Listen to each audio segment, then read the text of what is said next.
Good evening. My name is Vaughn Walden. I'm a faculty member in the Geography Department here at the University of Idaho, as well as the chairperson for this year's Borah Symposium Committee. I would like to welcome you all to the final event of the 2006 Borah Symposium. Before beginning our introductions tonight, I would like to acknowledge my fellow committee members and thank them for their hard work and for making this symposium obviously a great success. I ask the committee members to please stand when their name is called and for the audience to hold their applause until after I've listed them all. Our student members this year are Sean Cothran, Dana Cotton, Lori Morgan, and Nancy Patterson. Are they, I guess they're in the back waving? Thank you.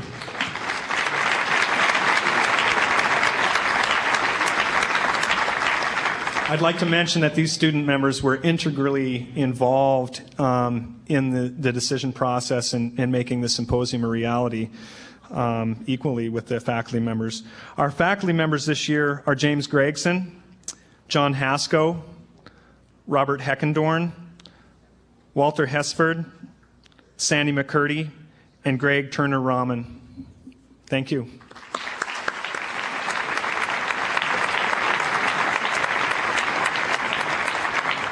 I would also like to acknowledge the immense amount of help and patience from the Borah Foundation staff. Sharon Scott, and also our program coordinator, Bill Smith.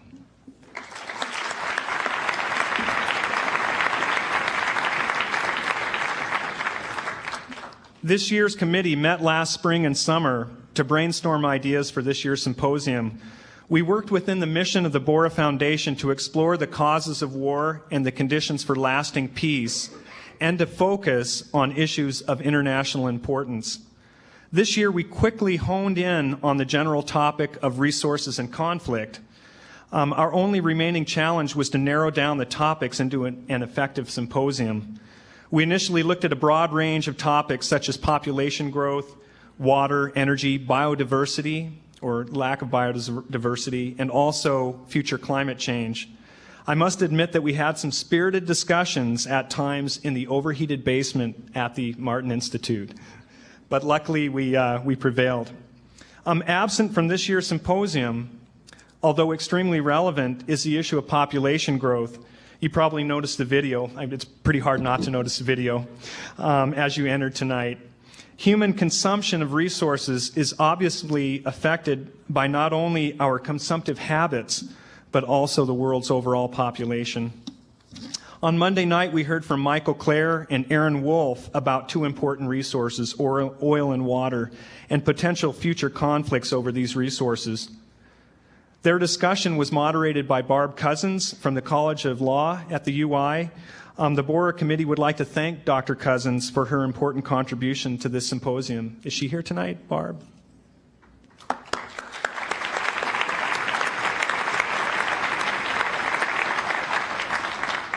Last night, Severin Cullis-Suzuki spoke about what individuals can do to lessen their ecological footprint. And tonight, we hope to hear what the future holds for us if we do not heed Ms. Cullis-Suzuki's advice. Please note that Cullis-Suzuki has remained on campus today, speaking on 2 more occasions, and is in the audience tonight. And please join me in welcoming Severin Cullis-Suzuki again.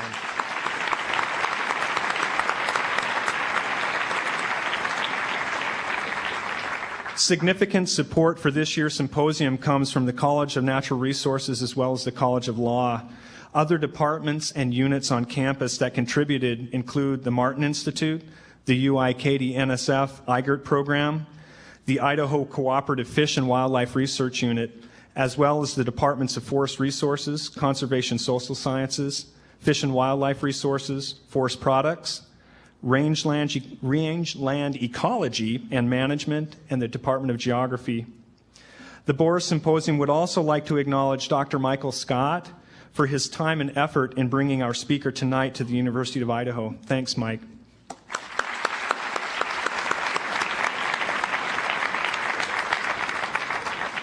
Because of the generous support from the College of Natural Resources, and including the many departments from within that college, We would also like to ask Dean Stephen Daly Larson to introduce our keynote speaker for the 2006 Borah Symposium.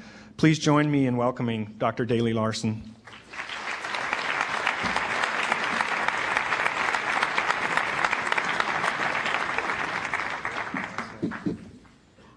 Good water. Good evening. I hope the floor doesn't collapse.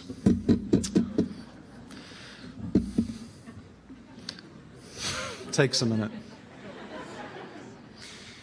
So, officially, good evening. It's great to see so many familiar faces of friends and colleagues and community brothers and sisters, and so many new faces. The relationships that we will have now starting tonight, I'm sure as a result of the messages we get, will be better than we've had before. I welcome you on top of Vaughn's welcome and the welcome from so many others this week to the culminating event of the 2006 Borah Symposium titled Resource Wars, the Global Fight for Natural Resources. I want to extend a very hearty thank you and congratulations to the Borah Foundation Committee and to all the players that Vaughn listed both on and off the stage, in the scenes and behind the scenes. The Borah is a hallmark happening at this University of Idaho. It is a highly anticipated annual passage and one of many examples of true national and international distinction of our university under the fine leadership of President Tim White. The people of the College of Natural Resources are proud, to say the least, to be a sponsor of the 2006 Borah, and also proud to be co-sponsors with our other college friends throughout the university. So thank you very much for the opportunity to participate. I don't want to slow your progress and acceleration rate toward the highly anticipated time with Dr. Diamond, but I do want to do justice to Dr. Diamond's record. It is truly remarkable and repeatable. And I've tried to glean from calls to his colleagues and some friends, some things about him to help you understand the man and the person. So allow me a suitable introduction. Jared M. Diamond is truly a man of the world, or should we say possibly the earth. He lives and breathes and creates anew in the city of Los Angeles, California.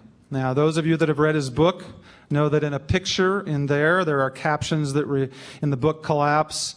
Those captions refer quite, I think, introspectively to Los Angeles as, quote unquote, my city and my home in the text of the book, expressing what I interpret as both love and concern for the place, for the city, for the civilization, and for the people. You can sense that he's really thinking about the past. You can sense that he's comparing it to the many great civilizations and landscapes in history, and he's wondering about its future fate. And he's considering the role of humankind in that fate, a heavy role.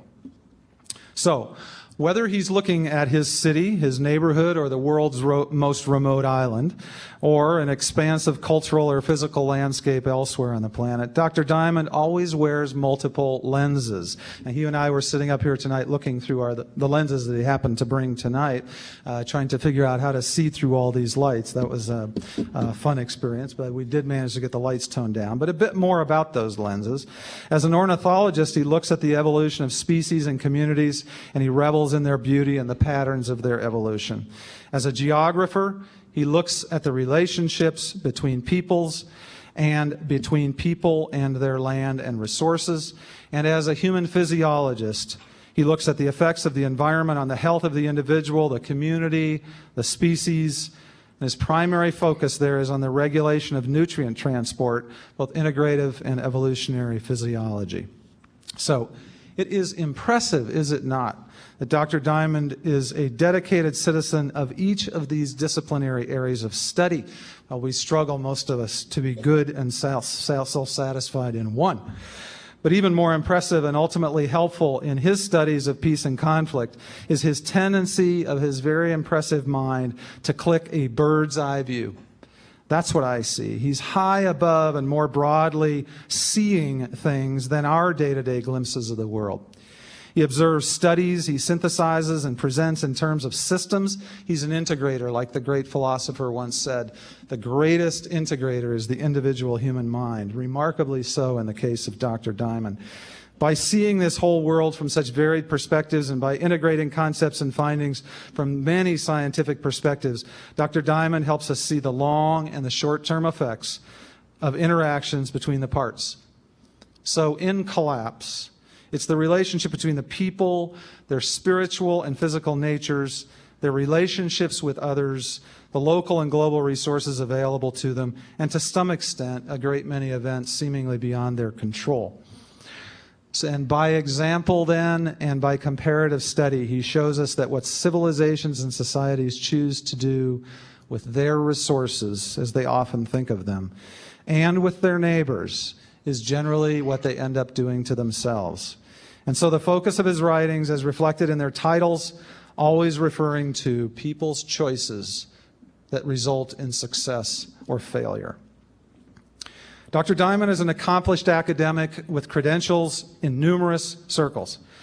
Let me tell you a little bit about that. He's a professor of geography and physiology. His physiology home is in the renowned David Geffen School of Medicine at the University of California, Los Angeles.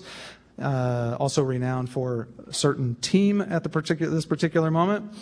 His geography home is the Department of Geography in the same university. He's also a research associate in ornithology at the Los Angeles County Museum of Natural History and the American Museum of Natural History. And he refers to himself, as others do, as a conservation biologist in addition to all of that, working as a consultant in conservation and national park planning in Papua New Guinea, the Solomon Islands, and Indonesia. So you can see by the many academic homes and myriad vocational and avocational groundings, he's a man of multiple interests and perspective.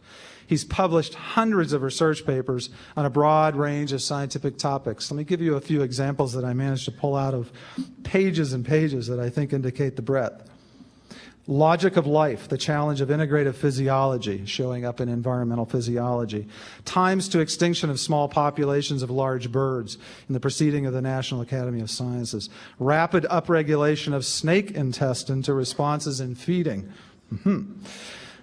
A new model for intestinal adaptation, that in the American Journal of Physiology. Dirty eating for healthy living in nature, getting to the more metaphorical. Rivers in the sky, why? In Discover magazine, getting more popular. And then the rather cryptic example, at least to me, Blitzkrieg against MOAS, which recently appeared in the journal Science. His most recently published scholarly book, The Birds of Northern Melanesia, is the fruit of a 30-year collaboration with a renowned evolutionary biologist many of you have heard of or know, Ernest Mayr. My colleagues at the top end of the conservation science realm tell me this impressive work will stand for at least 30 years as the definitive treatise on speciation of avifauna in the Melanesian area. Dr. Diamond is a celebrated fellow with a small f. He's received some of the most prestigious awards that the world has to offer, and in each of those disciplinary areas. It's truly remarkable to be a fellow with a capital F in the National Academy of Sciences, the American Philosophical Society, the American Academy of Arts and Sciences, to receive the Burr Medal, the National Geographic Society high end, the MacArthur Foundation Genius Grant, a Pulitzer Prize, conservation medals from the Zoological Society. That was my integration of medical and ornithological there by mistake. The Carr Medal, and on and on and on, the International Cosmos Prize, Britain's Science Book Prize, and of course, worth mentioning, the National Medal of Science for his landmark research and breakthrough discoveries in evolutionary biology. Now, in case you're wondering about where his mentors are and where he got his senses as an academic citizen and a citizen of his communities, these come from his training in BA at Harvard and PhD at Cambridge. Finally, Dr. Diamond is also a celebrated author in the popular press, which is largely what brings many of you to the table and the floor here today. He's a master at synthesizing and communicating the sciences to a very broad audience, and his writings have helped people around the globe to consider their place in evolution and relationship with others and the Earth's resources.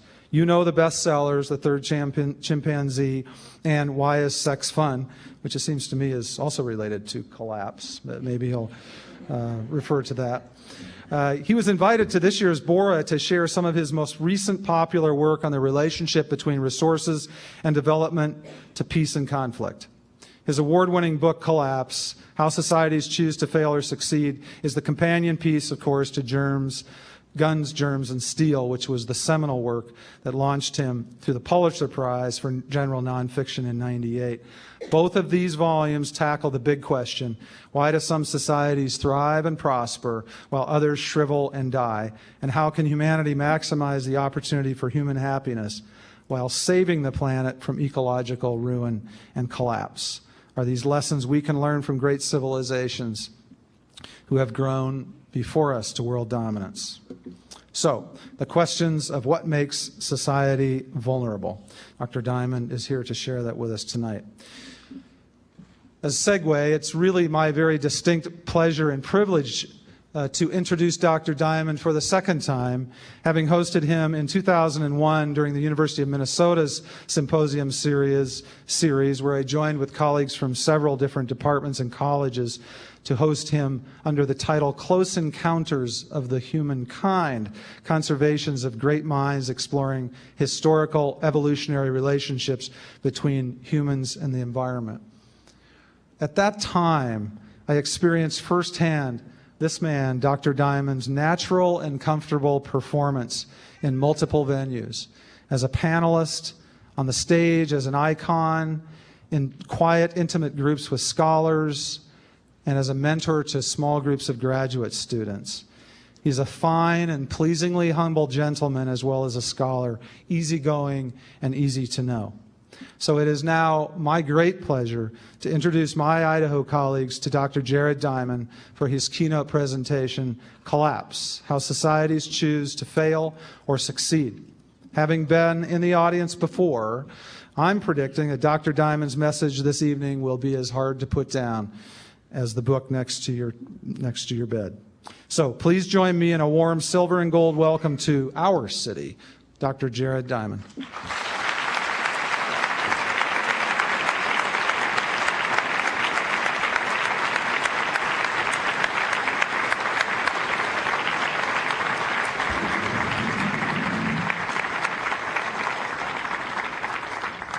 Let me first check whether you'll be able to hear. Can you hear me in back? Can anyone hear in back? Can you hear okay?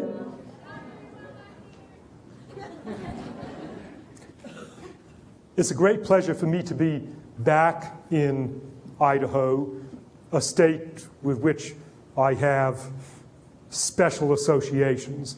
I'm the father of twin sons, and any of you who happen either to be twins or to be the parents of twins know that the parents of twins are confronted with a special problem, particularly if the twins are of the same sex, as in my case. Namely, you're not given an individual child with whom to relate, but you are confronted with this solid phalanx of babies. And it is a real difficulty to make an individual relationship with each of your kids. My visit to Idaho with one of my sons, Joshua, was a turning point in our relationship. I brought Joshua here for a weekend of hiking and geologizing, and we went up into the mountains camping on horseback because Joshua at that time was not an avid hiker. And when we reached our campsite and were going to come back down the next day, the horse got sick and was not able to carry Joshua on its back. And I was faced with persuading Joshua to walk 15 miles down the mountain when he was about 8 years old, a walk far longer than he had ever undertaken in his life. And I didn't know whether I was going to be able to motivate him to do it. To motivate him, I began telling him stories. And I kept telling him stories, and when I came to an end of a story, he said, "Tell me another story." And it kept on for 6 or 8 hours. It's the longest conversation I've had in my life. with either of my sons. It was a turning point in our relationship, and from then on, for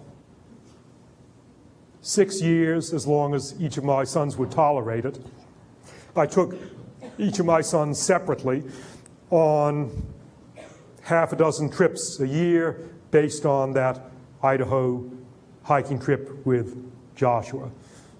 That began my warm associations with your state. They continued for the last 8 years. My wife and kids and I have been spending parts of our summers just across the border from you in the Bitterroot Valley of Montana, along the Bitterroot River near Hamilton, fly fishing. We're looking forward to coming back there in June, and each time that we go there, because we cross St. Joseph Pass, we make an effort at least to drive 50 feet across the border into Idaho. I envy all of you being able to live in this state full time, and I'm glad to be able to spend at least a day here in this wonderful part of the country.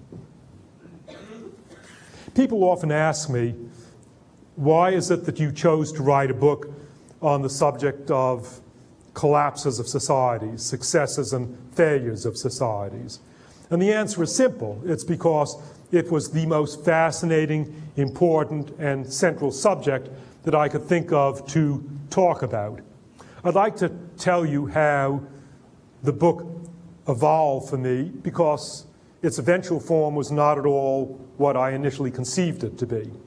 At first, I thought that I would write about romantic mysteries, the collapses of past societies that had thrived and then decayed or ended up with everybody dead, leaving behind as abandoned monuments, cities and temples now surrounded by desert or jungle. Raising the question, why on earth did people build cities in these remote places, and why, having built them, did they then abandon them?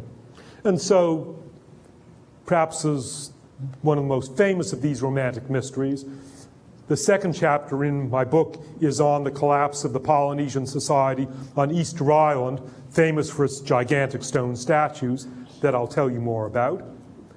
I also have an account on another collapsed Polynesian society, that on Pitcairn Island. Pitcairn is famous as the uninhabited island to which the mutineers of the English ship HMS Bounty fled in 1790 to escape the long arm of the British Admiralty. But when the mutineers arrived at uninhabited Pitcairn and scrambled up to the top, they found platforms and temples and statues erected by a Polynesian society that had vanished, that had left or everybody died out. What happened to those first Pitcairn Islanders? Another romantic mystery. Coming closer to home for us Americans, the most famous romantic mystery in the New World is the collapse of the Maya civilization of Mexico, Guatemala, Honduras, the Yucatan Peninsula. The Maya were the most advanced Native American society before Columbus, famous for their gorgeous temples and monuments and stone carvings and pottery, and for their writing and their astronomical observatories. They built cities which they eventually abandoned to be rediscovered 200 years ago, and now surrounded by jungle, famous tourist destinations. You can in fact fly from Miami or Houston to Merida, jump into a rental car, and in an hour you're at Chichen Itza, Uxmal, or you can fly to Palenque, Tikal, or Copan. How many of you here have had the good fortune actually to visit one of those Maya cities? Lots of you. They're gorgeous. But there's the mystery. Why do they build cities in jungle when nobody tries to make a living by agriculture today? And why, having gone to all the effort of building the great cities, did they abandon them? Even closer to home for us Americans, I have a chapter on the Anasazi Society of the U.S. Southwest in the Four Corners area of New Mexico, Arizona, Colorado, and Utah. Native Americans who between roughly the year 800 and 1118, we know it precisely from tree ring dendrochronology, they developed a farming society based on corn in desert areas where, again, nobody lives by agriculture today. And they built cities, the most advanced cities in North America. They erected skyscrapers, the tallest buildings in North America, 6-story skyscrapers, the tallest buildings until the skyscrapers erected in the Loop of Chicago with steel girder framework in the 1870s. Why did the Anasazi build their cities in desert, and why, having gone to the effort of building them, did they then abandon them? At this point, you may be thinking that collapse is something that befalls Polynesians and Native Americans, but not Europeans. And so the longest section in my book on past societies is on the collapse of a European society, Norwegians or Vikings who went out from Norway in the year 984 and colonized Greenland, built up a population of 5,000 people, and developed a society based on herding and milking of cows, sheep, and goats. They erected a great stone cathedral that's still there, and a dozen stone churches. They wrote in Latin and in runes. They were a literate European Christian society. And at the end of it, they ended up all dead sometime around the year 1440, abandoning their cathedral and churches, thereby demonstrating the collapse is something that befalls not only Polynesians and Native Americans, but can also befall blue-eyed, blonde-haired, literate Christian Europeans. Why did the Norse die out? I still have the first sketch of my book that I wrote out in 1998 on a piece of yellow paper like this, and I showed it to my wife, and the first sketch was for a book of 18 chapters on 18 collapsed societies. And my wife Marie said, "Jared, for heaven's sake, 18 chapters on 18 failures, that's going to be really boring and monotonous, and worse yet, it's going to be thoroughly depressing and nobody's going to want to read it. Can't you lighten it up somehow?" And yes, she was right. It would have been boring and depressing, but in addition, it would have left unanswered a central question, which is, it's not the case that all past societies have collapsed. There are lots of past societies that solved the problems that did in the Maya and the Anasazi and the Greenland Norse. There are parts of the world where societies have been going on for hundreds or thousands or tens of thousands of years without any sign of collapse. So the challenging question is to understand why some societies failed and others succeeded at solving the same problems, and what we can learn from the successes and failures that will help us to become successes. And so I ended up with chapters on some of the success stories. On Iceland, settled by Norwegians, by Vikings, a century before Greenland. In a difficult, fragile environment, the Icelanders had difficulties managing their environmental problems, and for a long time were the poorest country in Europe, but eventually solved their problems so well that today Iceland is the 7th richest country in the world on a per capita basis. A success story for 1,136 years. An even longer successful track record is Japan, which I'll tell you more about, but in the Tokugawa era, Japan solved the forestry problems that did in the Maya and the Anasazi. Japan has been going on with complex societies for 14,000 years without any collapse. And an even longer successful track record is in the highlands of New Guinea, where I do my field work. The New Guinea Highlanders, about 1,200 years ago, encountered a forestry crisis of their own, deforestation, which they solved by inventing casuarina forestry. They transplanted seedlings of casuarina trees from near streams to their villages, and so ensured themselves of a supply of wood for construction and fuel and firewood, plus the casuarina trees fix nitrogen and hence maintain the fertility of the soil. So after 46,000 years, human societies are still going strong in the highlands of New Guinea. There are societies that have succeeded for thousands, tens of thousands of years. Why did they succeed while others failed?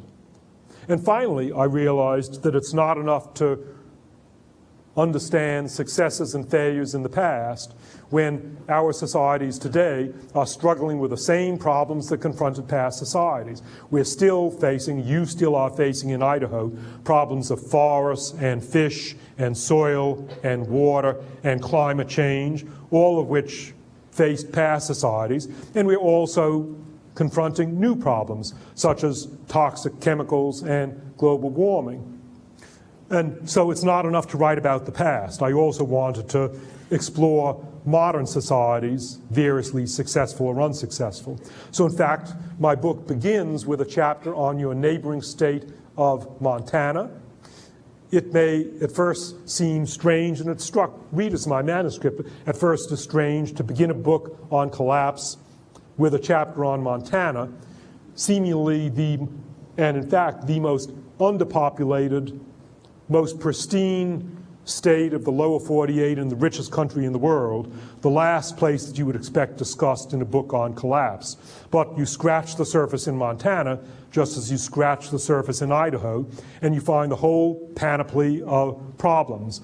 Serious problems of managing forests and forest fires and soil erosion, such as you have around here, and water problems and toxic mineral problems and climate change.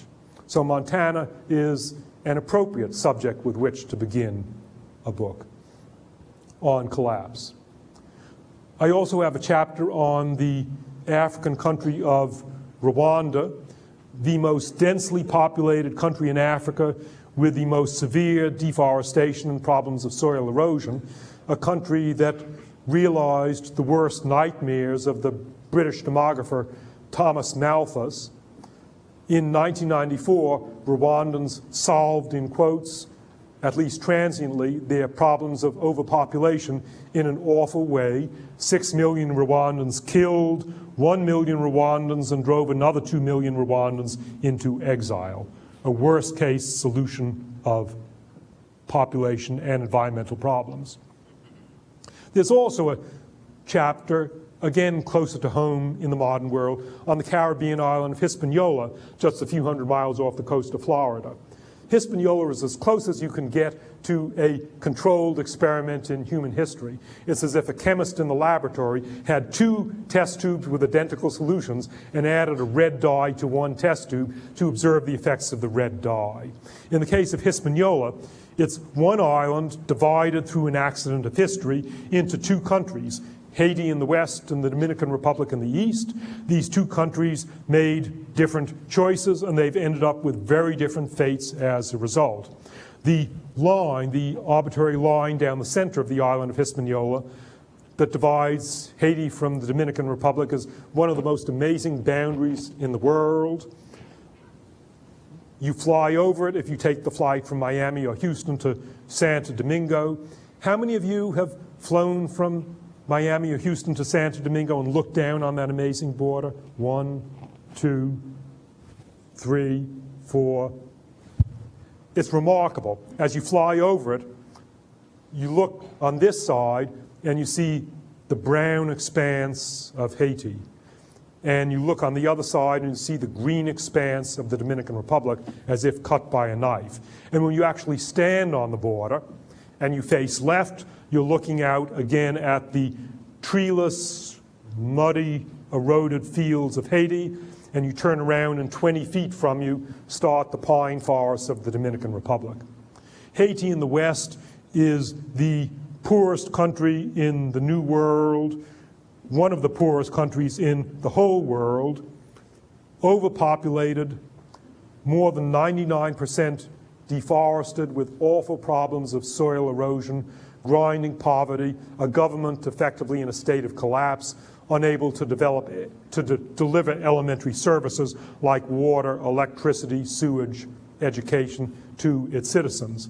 And on the other side of the border, the Dominican Republic, still an emerging, developing third world country, but on a per capita basis, 6 times richer than Haiti, 34% still covered with forest, the DR with the most comprehensive national park system in the New World, the Dominican Republic a democracy, the world's third leading exporter of avocados. And to any of you who, like myself, grew up in Boston, became a Boston Red Sox fan, the DR is the world's leading exporter of great baseball players like Pedro Martinez. Different choices with very different consequences for their citizens. There's also a chapter on the world's most populous country, China, because China has 1,300,000,000 people. The environmental decisions of the Chinese government directly affect more people than do the decisions of any other government in the world. And China is famous for both its environmental problems and for some of its solutions to them. But because China is so populous and it has the most rapidly growing economy of major countries, China's resource consumption is enormous and growing, and China's problems automatically become the problems of the rest of the world, because China is competing with the United States and other first world countries for limited supplies of energy and of fish and of timber, and China is putting forth its waste into rivers that go into the same ocean and into the same atmosphere that bathe the rest of the world. So China's problems are automatically the world's problems. Finally, there's a chapter on the first world country of Australia, the first world country with the most fragile environment, but considering the most radical solutions to its environmental problems. Initially, I imagined that my book would be on human environmental impacts, but I then came to realize that history is more complex and that societies collapse or succeed not just because of environmental impacts. So eventually I arrived at a 5-point framework that I go over when trying to understand why any given society fails or succeeds. In no particular order, one item on my 5-point checklist is human impacts on the environment. Humans require environmental resources, and we may inadvertently overexploit the resources on which we depend, resources of trees and fish and water and soil and so on, biodiversity. And if we overexploit the resources, then we may destroy the underpinnings of our own society and drive our society to collapse. Ecological suicide or ecocide. So that's one item on my checklist, human environmental impacts. Another item, second item on my 5-point checklist is climate change, which to us today we equate with global warming caused by humans. But of course, climate in the past has changed naturally. Climate sometimes has gotten colder or hotter or drier or wetter, and that's variously good or bad for people. So effects of climate change interact with human environmental impacts. A people that is hammering away at its environmental resources may get away with it as long as the climate is in your favor, and then when the climate turns against you, if it gets colder or drier, the combination of climate change and human environmental impacts may drive a society to the point of collapse. Third item on my 5-point checklist is enemies. Most societies have neighbors, with some of which it has intermittently hostile relationships. And of course, if a society gets weakened by its own internal problems, whatever they are, that's the occasion when the enemies take advantage of the weakening in order to walk in and to conquer the weakened society. And that makes it regularly difficult to decide whether the collapse of a society was because of its internal problems or because of conquest by the enemies made possible by the internal problems. A familiar example of this difficulty in deciding causes of collapse is one of the most famous collapses, the fall of the Western Roman Empire. Arbitrarily, we set the fall of Rome as AD 476, when a Germanic chief deposed the last Roman emperor. But the fact was that Rome had been fighting against the barbarians very successfully for centuries and fighting off the barbarians. So why, after hundreds of years, did Rome finally succumb to the barbarians? Was the fundamental cause something about the barbarians themselves, that they became more numerous or developed better weapons? Or was it just that the same old barbarians were always there at Rome's borders, and Rome got weakened by its own ecological or economic or political or social problems and was no longer able to fend off the barbarians, in which case the barbarians weren't really the cause of the fall of Rome, they just delivered the final blow. That debate is still going on among historians. Fourth item on my checklist, besides enemies, is friends. Most societies are not self-sufficient, but they depend for at least some imports on friendly trade partners. The United States, for example, depends on trade partners for at least half of our oil and for some of our essential metals and other things. And that means that a society that is managing its own internal problems perfectly well may nevertheless be driven to the point of collapse by the collapse of some of its trade partners and hence the cutoff of essential imports. That's an issue that's familiar to us Americans. Any of you who remember the 1973-74 Gulf oil crisis will recall that the American economy was threatened then not because of messes that we were making ourselves, but because we were dependent for oil on countries overseas with their own problems. So that's the fourth item on my checklist. And the fifth item is whatever problems a society faces, you have to ask about the society's responses, which depend upon its economic, political, cultural, and social institutions. So those are the 5 points on my checklist for understanding success or failure. So far, this is all abstract and theoretical. So let me now give you an actual example of a society that collapsed. And it's the case of the collapse of Polynesian society on Easter Island. Easter, the island famous for the gigantic stone statues up to 33 feet tall and weighing up to 90 tons. Statues erected by Polynesian people without draft animals, wheels, machines, or metal tools, who nevertheless somehow managed to carve and drag these 90-ton statues up to 12 miles and then erect them. Imagine if you were there without wheels or machines and if you had the task of dragging a 90-ton statue 12 miles and then bringing it into an upright position. Just think how you would do it. So that's been a romantic mystery. How many of you, Easter Island, I should just place it geographically. It's the most remote habitable scrap of land in the world, 2,300 miles west of the coast of Chile, 1,300 miles east of the nearest inhabited Polynesian island, a little speck of land of about 60 square miles. How many of you here have had the good fortune actually to have visited Easter Island? 1, 2, 3. 3 of you, all right. How many of you, while not having visited Easter Island, have at least seen photographs of the statues or have seen National Geographic or other TV schedules? Most of you. It's a famous island. And it's a mysterious island because when Easter was first visited by Europeans, by the Dutch navigator Jacob Roggeveen in the year 1722, Roggeveen was astonished. This was the most barren island of the Pacific. He noticed that Easter Island had no trees. And yet, he reasoned correctly that whatever the islanders had done to erect the statues, it would have required trees. They would have needed wood to make the sleds or levers or rollers to transport and erect the statues. And they would have needed trees to extract rope from bark or fiber to attach and drag the statues. And yet here was an island without trees, no wood, no rope. Roggeveen was correct that it was impossible for the islanders to have erected the statues given Easter Island as he saw it in 1722.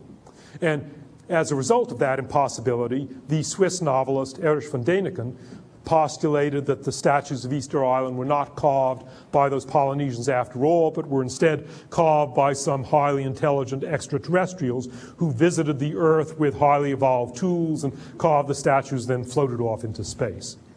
Well, the true explanation of what happened on Easter Island has emerged from studies by archaeologists and paleobotanists in the last 20 years, who discovered that when Easter was first settled by Polynesians around the year AD 800, it was not the treeless expanse that we see today, but it was covered by a lush subtropical forest with at least several dozen different tree species in it, including the biggest palm tree in the world.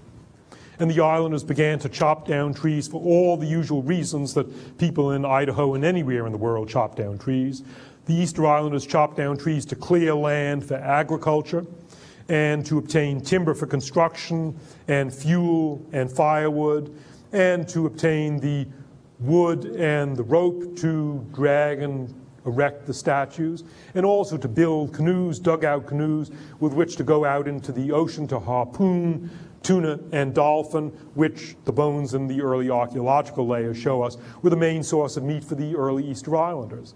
The islanders continued chopping down trees until sometime around the year 1680, they chopped down the last tree on the island and exterminated the last of the island's tree species, at which point they no longer had wood or rope to transport and erect the statues, so they stopped transporting statues. But in addition, without trees to protect the soil from wind and water erosion, agricultural yields would have decreased.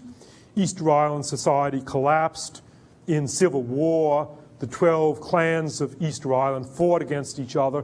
Victorious clans would tear down and break at the neck each other's statues until sometime around the year 1840, the last and biggest of these hundreds of statues that their ancestors had erected at such great effort was torn down and broken.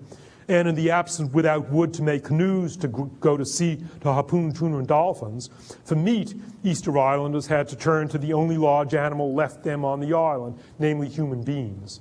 Easter Island society collapsed in an epidemic of civil war and cannibalism. From those days, oral tradition says that an islander who wanted to make another islander furious would shriek at that other islander, "The flesh of your mother sticks between my teeth." Of all the collapses of past societies, I found that the one that grabs people the most is the collapse of Easter Island society, because the metaphor is so obvious. Easter Island, isolated in the middle of the Pacific Ocean, when the Easter Islanders got in trouble for having wrecked their island, there was no other place to which they could flee, and there was nobody else out there from whom they could obtain help, because their island was isolated in the Pacific Ocean. But in the same way, if we wreck our island planet Earth, there's nowhere else in space that we're going to be able to flee, and no other green extraterrestrials out there from whom we are going to be able to obtain help. Easter Island is a metaphor for the dilemma of planet Earth today. In trying out the material of my book on my undergraduate students in geography at UCLA, my students asked me a question about Easter whose significance had escaped me until then. They asked me, what do you think, how on earth do people do such dumb things, such obviously dumb things, as to chop down all their trees and to deprive themselves of the wood on which they depend? Didn't they know what they were doing? What do you think the islander who cut down the last tree on Easter Island said as he or she was cutting down the last tree? And my UCLA students came up with various suggestions for what the person who cut down the last tree said as he was doing it. One student said, probably the person who cut down the last tree said, "Never fear, technology will solve our problems by finding a substitute for wood." Another student said, no, the person who chopped down the last tree instead said, "This land and this tree are my private property. Respect my private property rights. I can do with this land and tree what I want. Keep the big government of the chiefs off my back." And still another student suggested that the person who chopped down that tree instead said, "I am sick and tired of you overly worried, lily-livered environmentalist greenies. You care more for trees than you care for us loggers. Think of the jobs of us loggers that are endangered. Besides, you're exaggerating the damage to our forests. There are probably some trees over in the next valley. What we really need now is more research, and a ban on logging would be premature." Those were the guesses of my UCLA students. The subject, if I ended at this point, would be a depressing subject, and I could now invite you all to go outside and commit suicide with me. But there are also hopeful stories, and let me at least briefly tell you a success story. This is a story of Japan of the Tokugawa era. Japan in the 1600s came to the end of a civil war with the reunification of Japan under military leaders, the so-called Tokugawa shoguns. And the return of peace to Japan paradoxically plunged Japan into a crisis, because with peace, Japanese population increased and Japanese people moved to cities and built these wooden cities which tended to burn down and needed to be rebuilt. And the shoguns themselves and the other nobles built gigantic castles made of wood. The result of all this wood consumption was that the forests began to be depleted over Japan, and the shoguns found that they were having to send to the northern end of the Japanese archipelago to get timber for their castles. So the shoguns and the Japanese people solved Japan's forestry problems in two ways, both negative measures and positive measures. The negative measures were, in effect, wood rationing to restrict the purposes to which wood could be placed so as to reduce wood consumption. And the positive measures, in addition to reducing wood consumption, was to increase wood production by developing scientific plantation forestry, planting forests and writing manuals of how best to transplant seedlings and grow the trees. And the result of reducing wood consumption and increasing wood production was that Tokugawa Japan became self-sufficient, completely self-sufficient in wood. And today Japan is the first world country devoting the largest fraction of its estate. 74% of Japan is covered with forests today. So there is a success story of people who solved the forestry problems that did in the Easter Islanders. There are obviously things that we can learn, lessons that we can gain from successes or failures in the past. The most transparent lesson is to take environmental problems seriously. They are not a bagatelle that we can pay attention to once we've solved the really important problems. Instead, environmental problems have been a matter of life or death for past societies. This reality is frequently ignored in a one-liner that says, but we have to balance the environment against the economy. The idea behind that one-liner is the notion that the environment and the economy are opposed to each other, and that taking care of the environment ends up costing us money, so we can't do it until our economy is in good shape. In fact, that one-liner, we got to balance the environment against the economy, has it exactly wrong. The strongest argument for taking good care of the environment is the economy, namely that it is horrendously expensive to make environmental mistakes, and that it is relatively cheap to anticipate environmental problems or to solve them in the early stages before they blow up. So that the strongest reason to take care of the environment is the economy.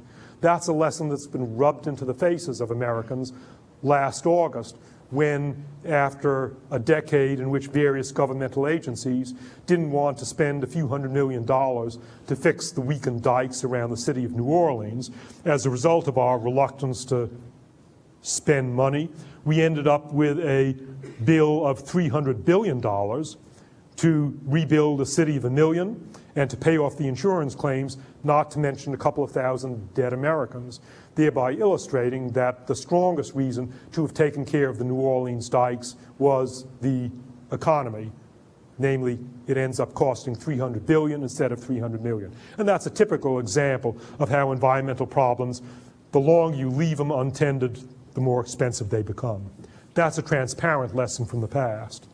But there are also a couple of deeper lessons to learn from the past that I didn't realize until the last month of work on my book, when I compared the societies that had found solutions and those that failed to find solutions to their problems. And I asked myself, why did some succeed at solving the problems that defeated other societies? What are the deep differences between the successes and failures? It seems to me that one of the deep differences involves the role of the decision makers, the role of the elite, the politicians, the wealthy within a society. In a society where the decision makers are able to insulate themselves from the consequences of their actions, the decision makers then lack the motivations to solve the problems affecting the broader society because they don't suffer the consequences. Whereas in a society where the decision makers do suffer along with everybody else the consequences of their actions, there the politicians, the rich, are motivated personally to solve society's problems. An example is the collapse of the Maya. One has to ask, why on earth did the Maya kings around the year 800 not just look out the windows of their palaces and see that the forests were being knocked down on the hillsides and that as a result soil was eroding down the hillsides? Why didn't the kings just say, stop it? and save Maya society from collapse. The kings didn't say stop it because they were not suffering the consequences of deforestation and soil erosion. The kings were still being fed, taxing the commoners, and the kings were still also taxing the commoners for luxury goods. So the kings were living perfectly fine as the commoners were getting malnourished and starving until it was too late for the kings, and the commoners rose in revolt and overthrew the kings and burnt their palaces. Something that concerns me increasingly in the United States in the last decade is what seems to me the increasing insulation of the elite, the decision makers in the United States within our own society. We have a visible metaphor for that where I live in Los Angeles, in the Southern California phenomenon called the gated community. Increasingly in the last decade, rich Los Angelinos are living within communities surrounded by walls and with a gate. And in these communities, they insulate themselves from the problems of the rest of American society. They drink bottled water, they have private security guards, they send their kids to private schools, they have private health insurance and private retirement plans, and thereby they're not feeling the consequences of the municipal water supply of Los Angeles and the underfunded LA police force and the declining California public schools and the problems of Social Security and the problems of our lack of national health insurance. But the example of the Maya kings shows us that an elite like the American decision makers, who are insulated from the consequences of their actions, can get away with it for a while, but they can't get away with it forever. Not only are American decision makers operating as a gated community within the United States, but the U.S. as a whole is operating as a gated community towards the rest of the world. The U.S. and the first world, the rest of the first world, Europe, Japan, Australia, are acting as if we can isolate ourselves from the problems of the third world. We're trying to behave like a gated community towards the third world, but the gates no longer suffice to keep out the problems of the third world. That difference in the role of the elite, I think, is one of the deep lessons to be learned from history. And the other deep lesson has to do with a willingness to reappraise core values. Every one of us and every society has deeply cherished core values, the values that define your identity and that worked for you or for your society in the past. But conditions change, and what worked for you in the past may not work for you in the present. When that happens, it can be agonizingly painful to reappraise your core values and to figure out which of your values are still okay and can be hung on to, and which of your old values have to be jettisoned. An example of the Greenland Norse, who refused to reappraise their core values. The Greenland Norse for centuries thrived by considering themselves to be European Christians who despised pagans like the Inuit. And it was okay to consider yourself European Christians. It gave the Greenland Norse the cohesion to survive in isolation for centuries until the climate got cold and the Inuit, the Eskimos, came into Greenland with a subsistence technology far superior to that of the Norse. And the Norse refused to learn, they refused to reappraise, they refused to learn from the Inuit, and so the Norse ended up starving to death amidst an abundance of fish and ringed seals and whales that the Inuit were eating, but the Norse refused to learn from the Inuit how to hunt and eat fish, ringed seals, and whales. The United States, again, faces its own issues of reappraising core values. There are a couple of our cherished core values that worked well for us in the past and that today are up for grabs under changed conditions, especially our values of consumerism and isolationism. The United States is the richest country in the world, which means that we consume more per capita than any other country in the world, and that was okay as long as there were a few million Americans in a continent of abundant resources. But it's no longer okay to consume when this year the 300 millionth American will be born, and when we are in a world of shrinking resources for which we are competing with other countries. And so it remains to be seen whether we'll be willing to reappraise our core value of consumerism. Our other value that's up for grabs because of changed conditions is isolationism. The United States has been historically isolationist. We've stayed away from involvement with other countries, except on a short-term military basis. And that was wise strategy, as long as the Atlantic and Pacific Oceans suffice to protect us from any enemy strong enough to threaten us. Our first president, George Washington, advised us in his farewell address to avoid entangling alliances. And that was good advice at the time because the Atlantic and Pacific Oceans were barriers. In the First World War, we did intervene on a short-term military basis in Europe, but after the First World War, we became isolationist again, and it was okay in the 1920s and 30s because the ocean still protected us. But now it's clear, particularly since September 11, 2001, that the Atlantic and Pacific Oceans no longer protect us from terrorists or emerging diseases or unstoppable waves of immigration. And the United States faces the question of deciding whether we're going to abandon our isolationism or our strategy of just short-term military intervention and get involved on a long-term basis with helping overseas countries solve the fundamental problems that make people desperate and become terrorists and emigrate and that send out emerging diseases such as AIDS, Ebola, Marburg, SARS, avian flu, and so on. Remains to be seen whether Americans are willing to jettison our core value of isolationism that seems no longer appropriate. Well, finally, one might object that if you're going to try to draw lessons from the past, in a way, we're dealing with a whole new ballgame. The past is different from the present. There are things that are different today, and if we're going to try to draw lessons from the past, we have to be alert to differences between the past and present so that we can extract lessons from the past that are still useful to us today. Among the differences between the past and present, there are some that make our present situation much more dangerous, and some that make it more hopeful. One difference that makes our present situation more dangerous than the past is that today we have far more people packing far more potent destructive technology than at any time in the past.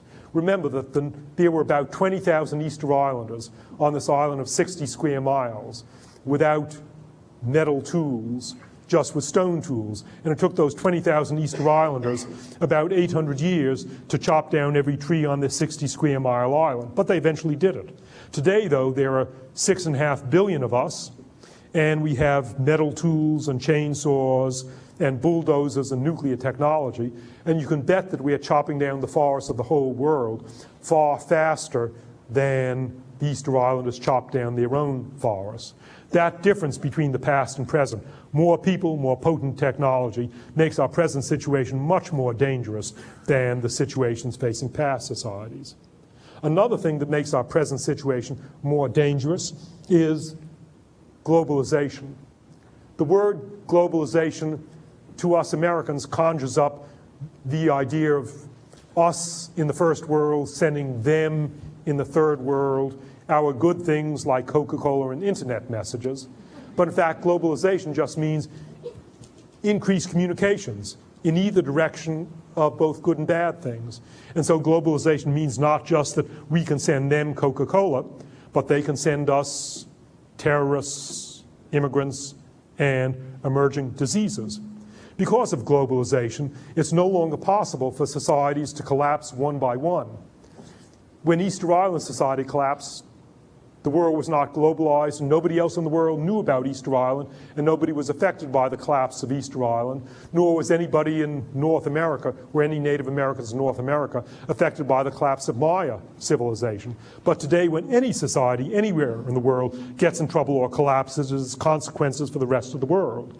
A simple illustration of that is that until the 1980s, American politicians and secretaries of state used to ask themselves, what are the countries in the world of no geopolitical importance to the United States because those countries are so poor and remote and possibly landlocked? And what are the countries into which the United States is never going to have to send American troops?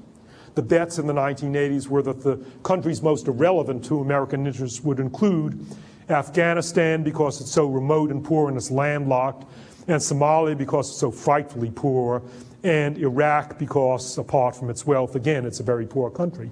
But there again, you have three countries which in the last 15 years, the American government has seen fit to send U.S. troops into because those countries affect American interests.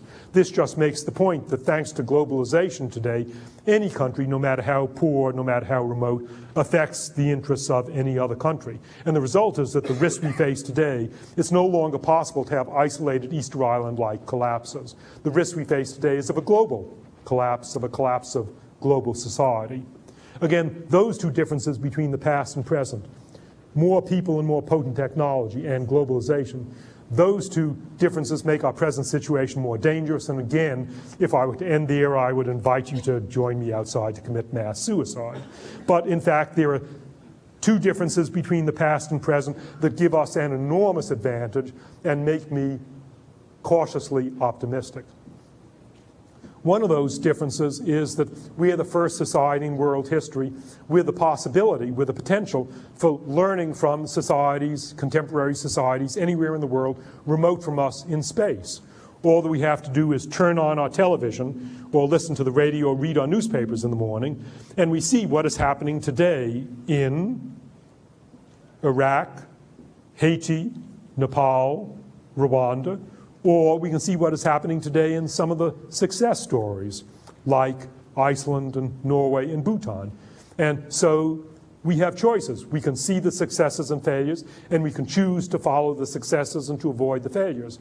Whereas when the Easter Islanders were chopping down their last tree in 1680, the Easter Islanders did not have television to tell them at that same time in the year 1680, Haiti was embarked on the course of deforestation, and Tokugawa, Japan, was embarked on avoiding the course of deforestation that would soon ruin Easter Island. That gives us a unique advantage in world history.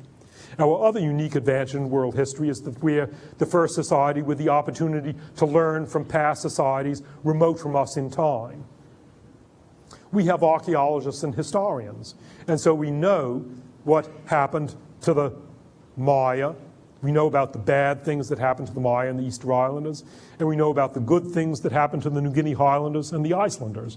But again, when the Easter Islanders were chopping down their last tree in 1680, the Easter Islanders did not have archaeologists or historians to tell them that 800 years previously, that same problem of deforestation had been faced by the Maya and by the New Guinea Highlanders with different results.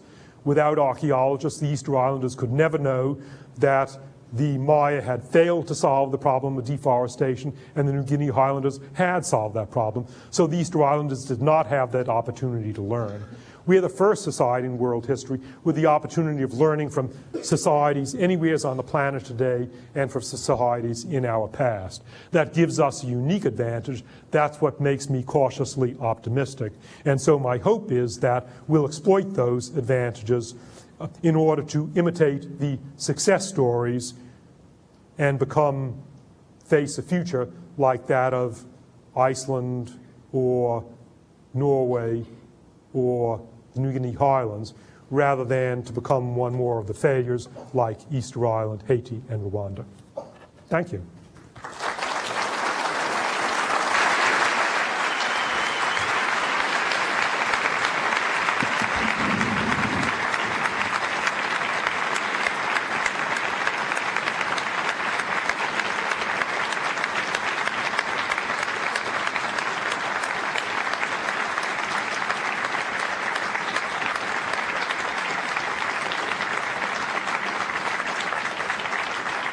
Thank you, Dr. Diamond. It's a perfect conclusion to our symposium this year. I'd like to say that he will be available to sign books in the lobby here after we take some questions. I suspect that there might be a couple people that have read his books and that might have some questions. So if he's willing, I will have people line up at the two mics in the aisles here, and we'll probably let this go for about 20 or 30 minutes.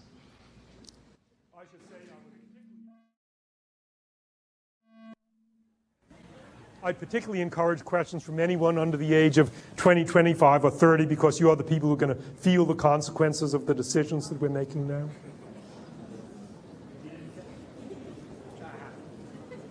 if you didn't catch that, he said he particularly encourages questions from people under the age of 25, because these are the decisions we make today are particularly important to your future.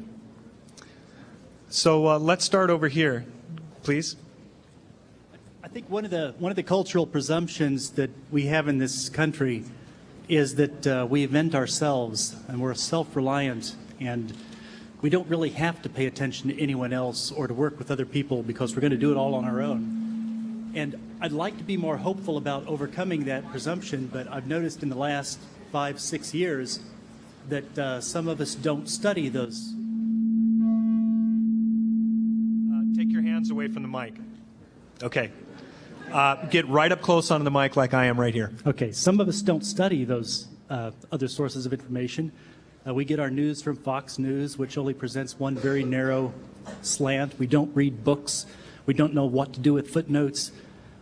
What should we do to take advantage of the hopeful things and to overcome this institutionalized bias that we're self-made? Good question. What should we do? What should all of you do as individuals to deal with the problems that we face? And when you ask the question, it often feels hopeless. What on earth can one of us do against governments or big businesses who seem overwhelmingly powerful? But it turns out there are very simple things we can do. One thing you can do is vote. There are recent elections that have been decided by narrow margins. For example, your neighboring state of Washington, I'm told that in the last November's gubernatorial election, the election was decided by something like 147 votes. So if 74 people had changed their mind, we would have a different governor of Washington, but I'm told there were big differences between the two governors. So simple and cheap to vote, simple and cheap to persuade other people of your point of view.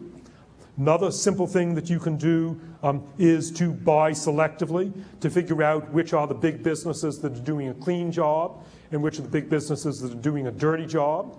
Big businesses really are responsive to consumer pressure. Home Depot changed its wood-buying policy totally 7 years ago in response to consumer demand. We may see within the next 6 months, I'm optimistic, that Walmart may also change some of its policies. So some simple things that you can do: vote and inform yourself and buy selectively. I think we have kind of a bias on this side of the room. If there's anybody on this side that'd like to ask a question too, please do. Go ahead. You partially answered the question already.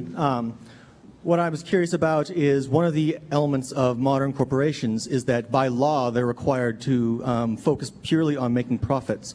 Dodge v. Ford in 1919, the Supreme Court said that that is the sole role of the CEO, and they have to follow that to the letter.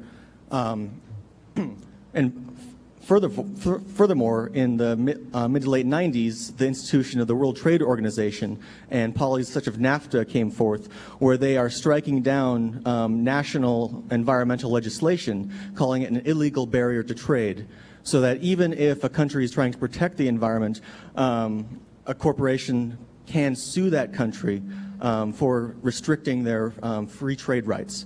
And I was wondering what policies that we can do or you think are appropriate in this situation. That's, again, a very good question about seeming restrictions on what big businesses can do. And what you say is, in fact, what I thought at the time that I wrote my book, and I put into collapse exactly the example of the Ford suit.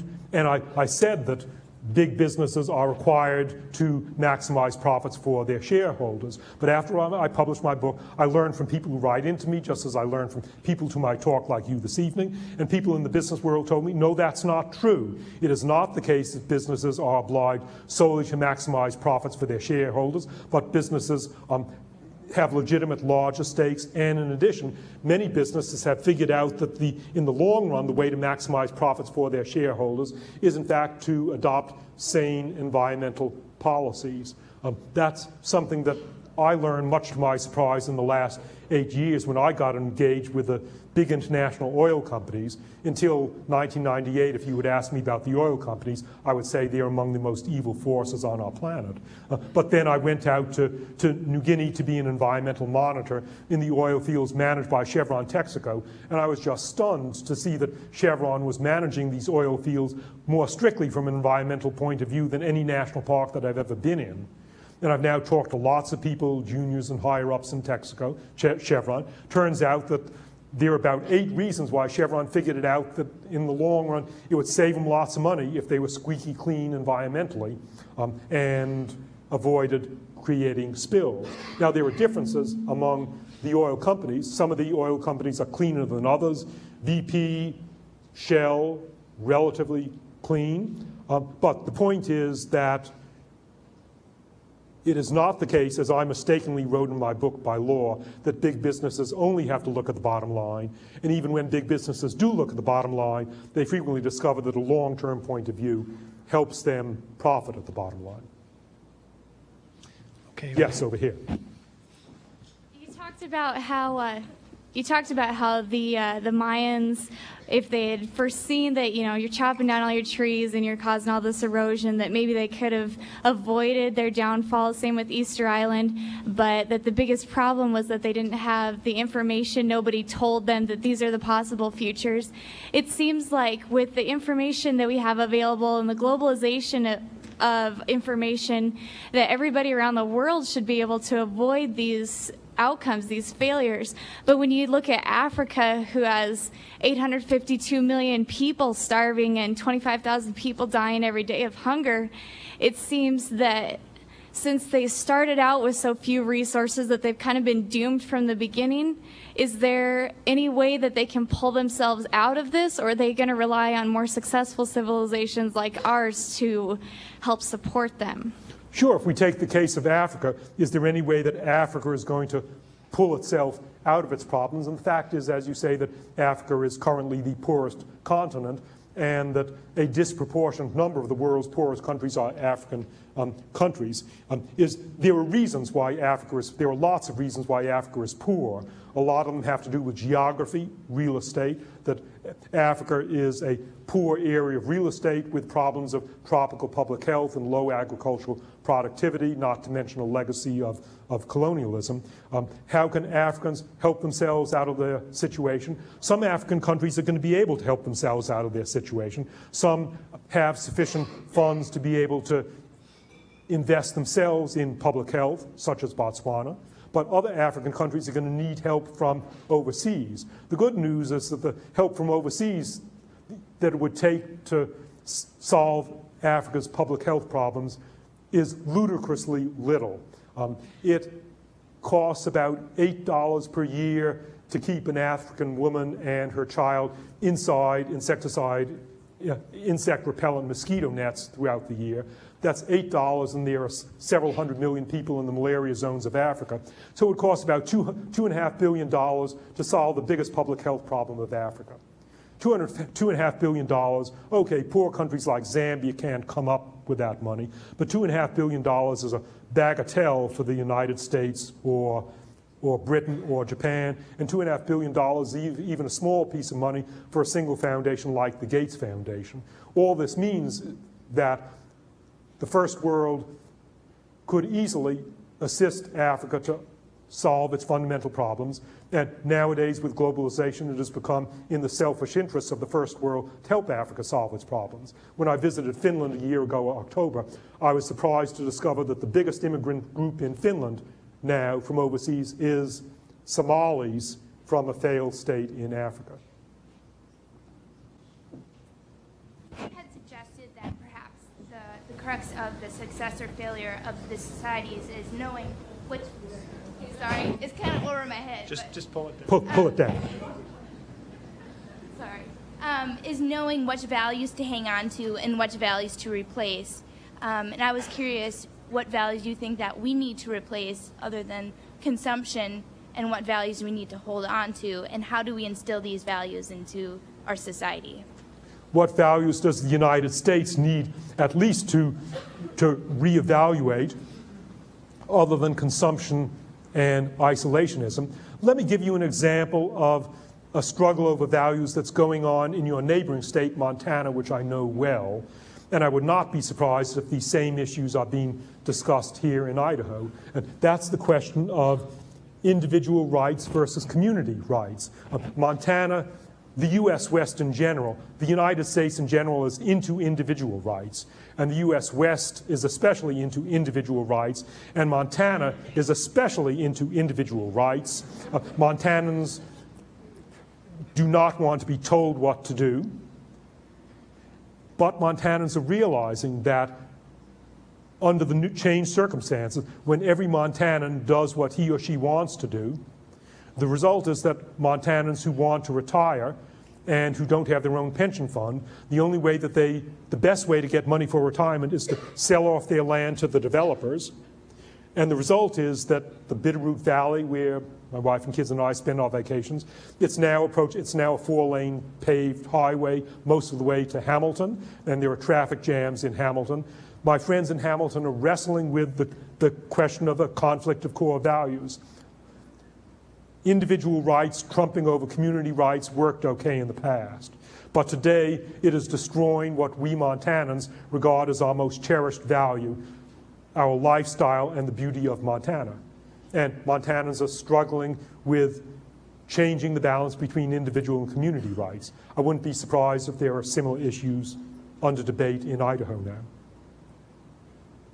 So I was wondering, you had talked about how the economic systems and environmental systems played a role in the collapses of society, but I was wondering what you thought the role of like spirituality and idealism and morality plays in the collapse or rise of society. Sure, idealism and morality clearly plays a key role in the success or failure of a society, and that's part of my wastebasket category 5. The social, and I say wastebasket not in a pejorative sense, but the social and cultural institutions that lead a society to make either good or bad decisions.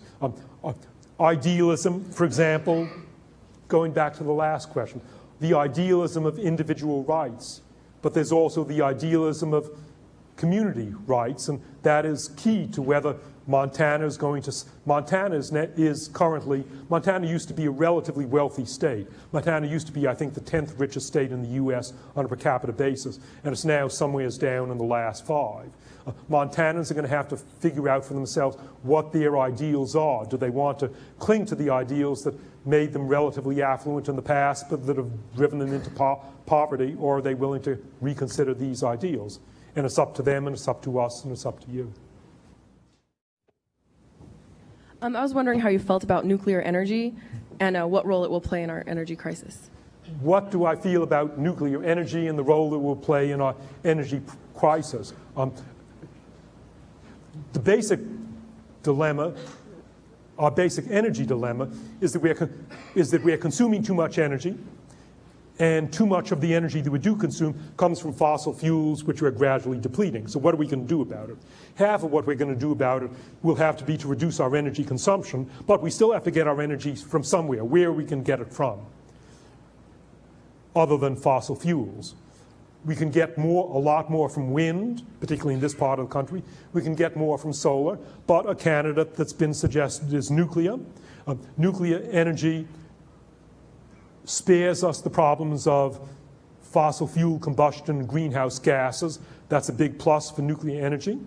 The two downsides for nuclear energy are that potentially it raises the worst toxic waste problems of them all, namely an explosion. And secondly, we haven't figured out how to sequester the waste once in a decommissioned reactor. But as far as the safety issue, the United States was burnt by 3 Mile Island, by the memory of Chernobyl. But the fact is that France has produced something like 85% of its energy for its national grid from nuclear. And the French have done it extremely carefully, and they've never had anything approaching a nuclear accident. Just making the point that nuclear can be operated safely.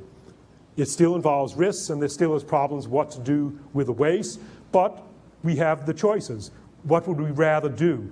Deal with the nuclear waste and deal with the risks, Or would we rather deal with the certainty of the damage being done by greenhouse gases? I don't know what the decision ought to be. I do know that in Britain, which has an even stronger anti-nuclear tradition than the United States, the British are starting to reconsider whether they want to invest in nuclear reactors. We Americans at least ought to put it onto the table and discuss it, whether or not we are eventually going to put it off the table. Yes? You discussed on the U.S. isolation problem and how we need to make more long-term commitments. However, in our most recent long-term commitment, i.e. the Iraq War, it received a cry of international outrage. And how would you say you would balance being out in the world in a long-term way without interfering with other countries' interests? Well, the United States having interfered with other countries is not something that we can blame on our government, because this is not a dictatorship. We elected our current government, and we elected our current government a second time. But elections come back in the United States. There are elections this fall. There were elections in 2008. The word moral responsibility often implies a moral issue, but responsibility is something much more practical. Responsibility means who makes the ultimate decisions. And in a democracy, we Americans make the ultimate decisions. If you like the policies that we've got at present, you will have the opportunity to support those policies. And if you don't like the policies that we have at present, you will have the opportunities to voice your opinions against those policies, but we get what we choose. And I think that probably is a good note. We could go on for a long time, but I think that's a good note on which to conclude. Okay. I would like to say thank you.